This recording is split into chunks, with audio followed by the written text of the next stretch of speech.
quel plaisir que j'interviens de nouveau aujourd'hui sur ce sujet pour les ajustements qui sont apportés à ce dispositif. Je l'ai bien observé sur mon territoire avec les rénovations des églises de l'Aubergue et de Saint-Pierre-Brouck. Notre culture, notre patrimoine parfois en danger ne peuvent pas attendre. Nous mettons en œuvre aujourd'hui encore tous les moyens qui sont à notre disposition afin de sauvegarder notre patrimoine et de le valoriser.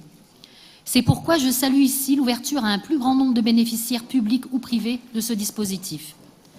Parce que notre patrimoine est divers et qu'il possède une valeur pour ses caractéristiques propres et aussi pour ce qu'il évoque et représente, il a besoin d'être protégé, car la perte de patrimoine est la perte d'une part de notre identité. Les restaurations de nos églises ou de chaque édifice qui présentent des caractéristiques patrimoniales de notre région méritent notre attention.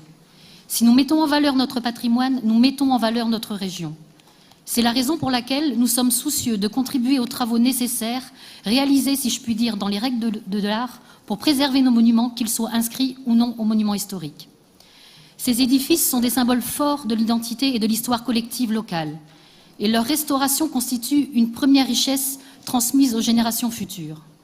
La seconde richesse est le rôle capital qu'un chantier de restauration peut jouer pour des artisans de qualité de nos territoires. Ceux-ci contribuent à sauvegarder ces métiers précieux au cœur de l'activité, tout en assurant la transmission de leur savoir-faire aux jeunes générations. Nous ne pouvons que saluer aujourd'hui ce travail et ce savoir-faire qui sont ceux de nos artisans. Je tiens enfin à souligner l'effort de lisibilité et de simplification de ce dispositif qui, je dois l'admettre, était parfois ardu à mettre en œuvre pour des porteurs de projets qui n'avaient peut-être pas l'habitude de formuler une demande de subvention pour ses vitraux, son église ou son lavoir. Aujourd'hui, la région a souhaité répondre à cette demande de simplification et d'harmonisation pour nos deux anciennes régions. La simplification est véritablement une préoccupation qui nous est chère. Aujourd'hui encore, cette politique en faveur de notre patrimoine va permettre de faire connaître notre région et constituera un véritable levier touristique pour faire découvrir à nos habitants et aux touristes la beauté et les spécificités de chacun de nos territoires.